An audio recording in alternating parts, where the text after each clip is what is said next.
الحمد لله الحمد لله حمدا كثيرا طيبا مباركا فيه هو الأول هو الآخر هو الظاهر هو الباطن وهو بكل شيء عليم فأعوذ بالله من الشيطان الرجيم بسم الله الرحمن الرحيم قل يا أيها الناس إني رسول الله إليكم جميعا صدق الله مولانا العظيم وصدق رسوله النبي الكريم ونحن على ذلك لمن الشاهدين والشاكرين والحمد لله رب العالمين رسول مکرم نبی محترم شفیع معظم حضرت محمد الرسول اللہ صلی اللہ تعالی علیہ وسلم کی بارگاہ بے کس پناہ میں ادب و احترام کے ساتھ درود و سلام عرض کیجیے.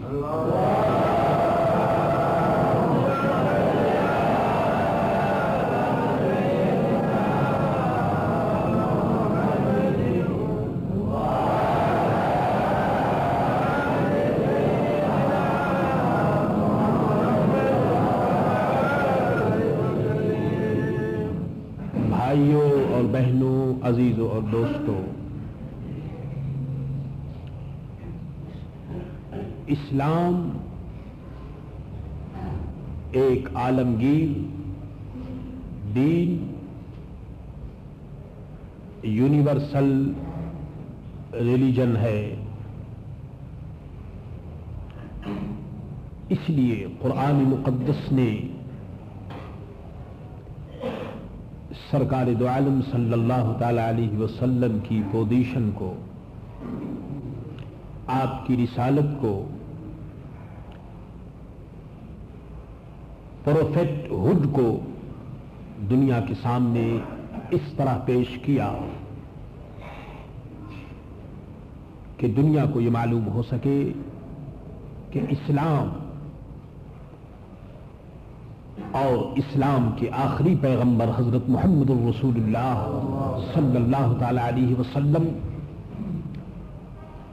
پوری دنیا کے لیے، پوری کائنات کے لیے رسول بن کر آئے، اور آپ کا میسج، آپ کا پیغام، آپ کا دین پوری دنیا کے لیے ہے. ہر آدمی وہ کسی فرقے سے تعلق رکھتا ہو، کسی مذہب سے اس کا کنیکشن ہو، اگر وہ حضرت محمد الرسول اللہ صلی اللہ تعالی علیہ وسلم کے پیغام سے نصیحت حاصل کرنا چاہے تو وہ یقیناً نصیحت حاصل کر سکتا ہے. اگر فائدہ حاصل کرنا چاہے تو وہ یقیناً سرکار دو عالم صلی اللہ تعالی علیہ وسلم کے یونیورسل میسج سے پورا فائدہ حاصل کر سکتا ہے. اس گفتگو کو سامنے رکھتے ہوئے ان لوگوں پر بڑی ذمہ داری عائد ہوتی ہے، ان کی رسپانسبلٹی اس اسٹیج پر بہت زیادہ بڑھ جاتی ہے، جو اپنے آپ کو لا الہ الا اللہ محمد الرسول اللہ صلی اللہ تعالی علیہ وسلم پڑھ کر اس کے سرکل میں آ جاتے ہیں، اپنے آپ کو مسلمان کہتے ہیں اور اسلام کے اصولوں پر یقین رکھنے کا دعویٰ کرتے ہیں. عزیزوں اور دوستوں، اس حقیقت کو ہمیں نہ بھولنا چاہیے کہ اسلام ایک ایسا مذہب نہیں جس کا تعلق صرف مسجد کے اندر سے ہو یا کسی خاص سرکل سے ہو. ایسا نہیں، بلکہ اسلام عبادت اور اطاعت کے علاوہ سڑکوں میں، بازاروں میں، کوٹ میں، بیابانوں میں، جنگلوں میں، اور کھیتوں میں مختصر یہ کہ زندگی کے جتنے سرکل ہیں اور زندگی کے جتنے شعبے ہیں ان تمام شعبوں میں اسلام ہماری رہنمائی کرتا ہے. قرآن کریم نے چونکہ فرمایا اے میرے محبوبہ فرما دیجیے کہ انی رسول اللہ، بے شک میں اللہ کا رسول ہوں، الیکم جمیعا، تم سب کے لیے. کیونکہ آپ کی رسالت عام ہے اس لیے آپ کا دین، آپ کا میسج، آپ کا پیغام بھی تمام دنیا کے لوگوں کے لیے اور سب کے لیے ہے.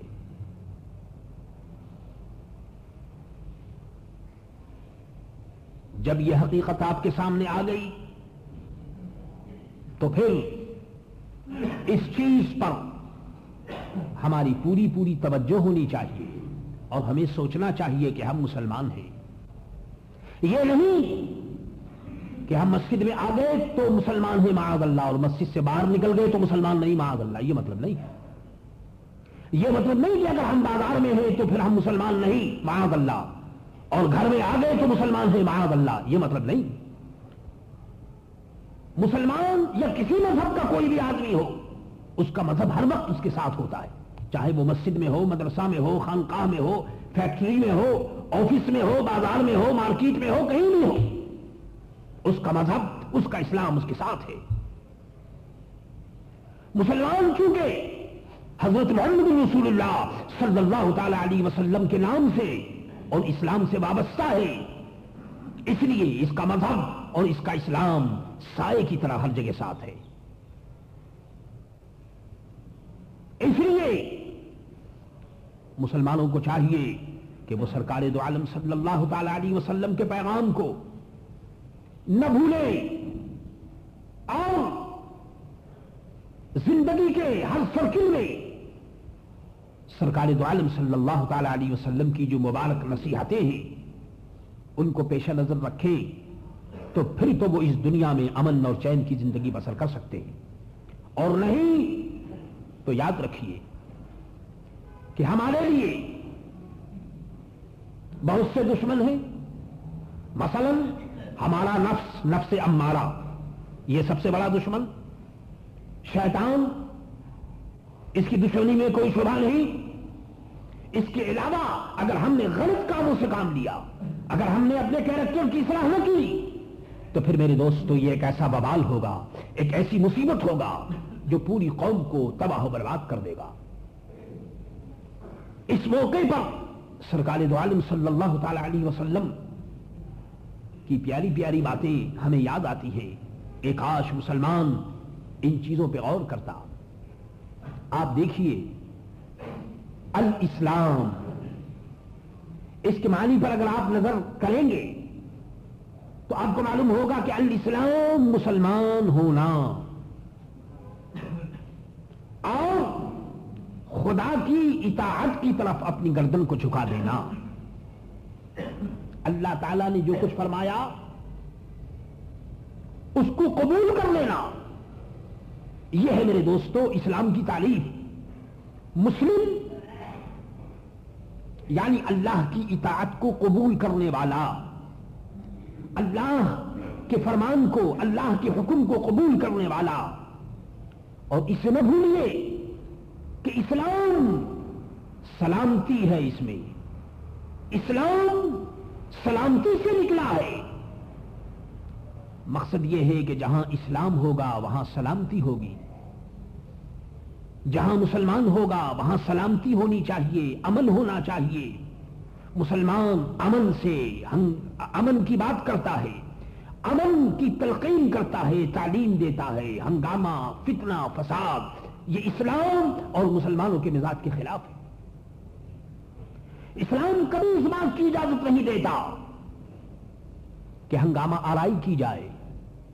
اس سے اپنا نقصان، دوسرے بھائیوں کا نقصان، ملک کا نقصان، حکومت کا نقصان، ان تمام چیزوں کو پیش نظر رکھیے اور اس حقیقت پر غور کیجئے کہ اسلام پوری کائنات کے لیے امن اور سلامتی کی گارنٹی کو لے کر آیا ہے.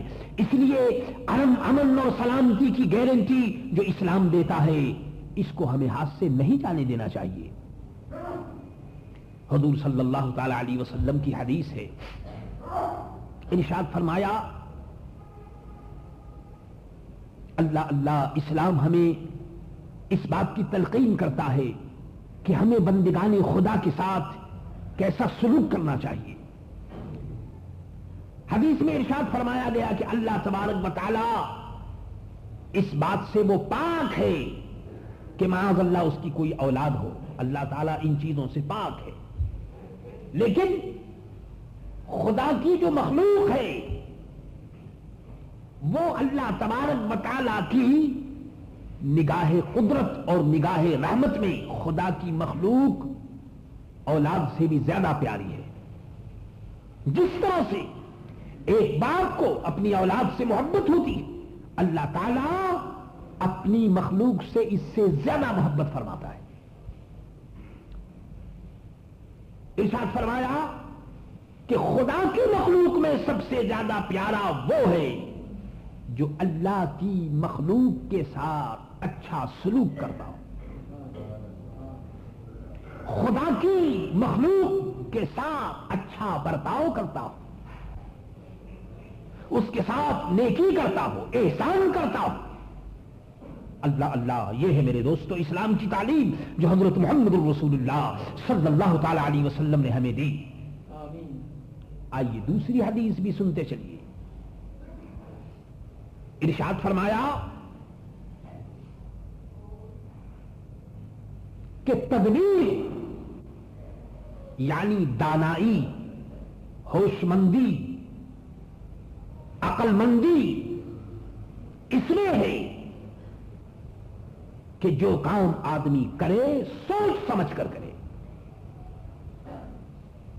مدینے والے آقا صلی اللہ تعالی علیہ وسلم نے پوری دنیا کو اپنی نگاہوں کے سامنے رکھتے ہوئے ہمیں نصیحت فرمائی، کرنے سے پہلے سوچو. لمبی چوڑی باتیں کرنی، زمین پر بیٹھ کر اور آسمان کا پروگرام بنانا، جو کچھ منہ میں آئے بک دینا، یہ انسانیت اور شرافت انسانیت کے خلاف ہے. فرمایا کرنے سے پہلے سوچ لو. جو کام کرو تم دیکھو کہ اس کا انجام کیا ہوگا، اس کا رزلٹ کیا نکلے گا. فرمایا کہ یہ تدبیر یہ ہے کہ کرنے سے پہلے اس کو سوچ لیا جائے، سمجھ لیا جائے. اس اصول پر جب تک مسلمانوں کی نظر رہی میرے دوستو یہ قوم فتنہ فساد اور ہنگامے سے یہ قوم دور رہی. پھر ارشاد فرمایا کہ سب سے بڑی عقل مندی تو یہی ہے کہ آدمی کرنے سے پہلے سوچ لے. ہم اس کو سب سے بڑا عقل مند کہیں گے کہ جو کام کرنے سے پہلے سوچے. کرنے کے بعد سوچنا یہ نہیں، کرنے سے پہلے سوچ لو. پھر ارشاد فرمایا کہ سب سے بڑا تقویٰ یہ ہے کہ گناہوں سے رک جانا. فلاں آدمی بہت بڑا ہے، بہت عابد ہے، بہت زاہد ہے، بڑا علامہ ہے، وہ سب کچھ ہے، لیکن دیکھنا یہ ہے کہ وہ گناہوں سے رکتا ہے یا نہیں. بڑا تقویٰ یہ ہے کہ گناہوں سے رک جاؤ، چاہے چھوٹا گناہ ہو بڑا گناہ ہو، جو بھی ہو گناہوں سے رکنا یہ تقویٰ ہے. اور ارشاد فرمایا